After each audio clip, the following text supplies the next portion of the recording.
with that being said, I know earlier you said, and it's great that you rubbing shoulders with senators, politicians, and you bringing up corruption. You don't gotta drop no names, but have you firsthand seen any type of corruption dealing with being in those spaces? Okay, great question.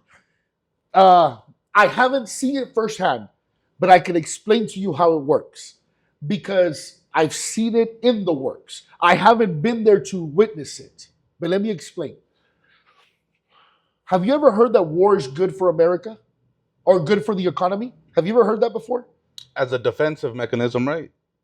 Just period. It's good for the economy. Have you ever heard that before? No, I haven't heard that, but Okay. I can see why people would say that. Okay, so let's say, watch this. Let's say we're in this building right here that you invited me to today.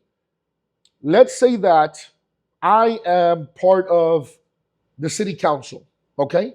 And I know that they're gonna build this real popular bridge right here, and this piece of property that's worth 100,000 right now. Like I know there's a future plan to build a bridge there. Right now it's nothing. This building's only, or this land is only worth $100,000. And then I tell you, hey, Kyle, check this out, dog. We have a plan. We're gonna build a bridge right there. Nobody knows it but us. Go buy that land. Go buy that land. Really? Yeah. Buy that land and build apartments on it. Okay, cool. And by the way, give me some stock in whatever you got going on. Kick me back. Just, let me buy a couple of apartments really cheap. Little money plays. Little money plays. Hey, when you build them, sell me 4 of them at cost. Then they build this bridge, and now these apartments that cost $10,000 to build a piece are now worth $50,000. But you let me get 4 of them at cost. Now I went from investing $40,000 at $50,000 a piece. I just made $360,000 on that one deal.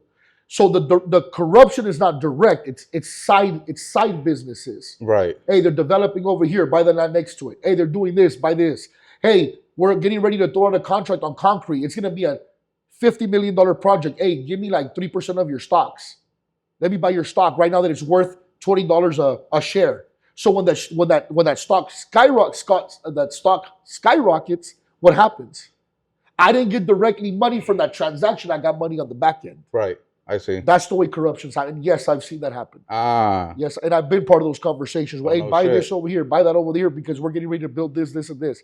There's insider information before you find out about it. Well, I mean, that's not. I don't think that's really wrong, right? I mean, or is it? I mean, okay. So watch this. Okay, so, my bad. I'm making you off. Before you go any further, okay. You know what? Say what you gotta say. Okay, so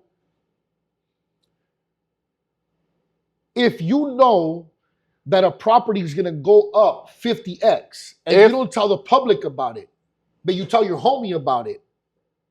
What's business? Do you got to tell the public? Why don't you? Why do you, is my question. Great question, but why don't you?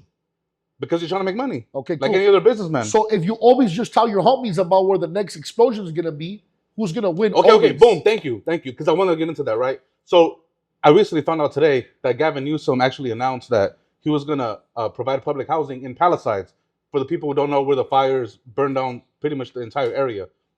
I say that to say, do you believe there's some type of corruption where they would actually burn down an entire area to profit from it? Yeah. It happened. That's wrong, right? That's wrong.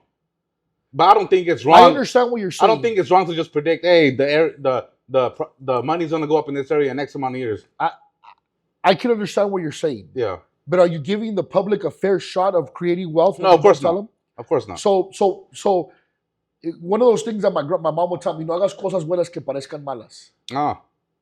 So yes, technically it's not wrong. But if you don't give the public a fair shot at that, then are you being fair with everybody? But what do you gotta say to people who say, "Well, it's capitalism. He earned his spot in his position to make those type of calls." Ready for that? Say? Ready for this? Yeah, let's hear it. I don't disagree either. So get in that fucking circle then. But they don't bitch about it though. Does that make sense? You can't say that while bitching about it. Yeah. Pick one. Right. Either I'm gonna get this bread and I'm gonna become successful so I can be a part of it, or just play the victim. But you can't do them both. I didn't know it was happening until I got into those circles. And then I'm like, oh, this is how you motherfuckers do it. I still got rich on my own.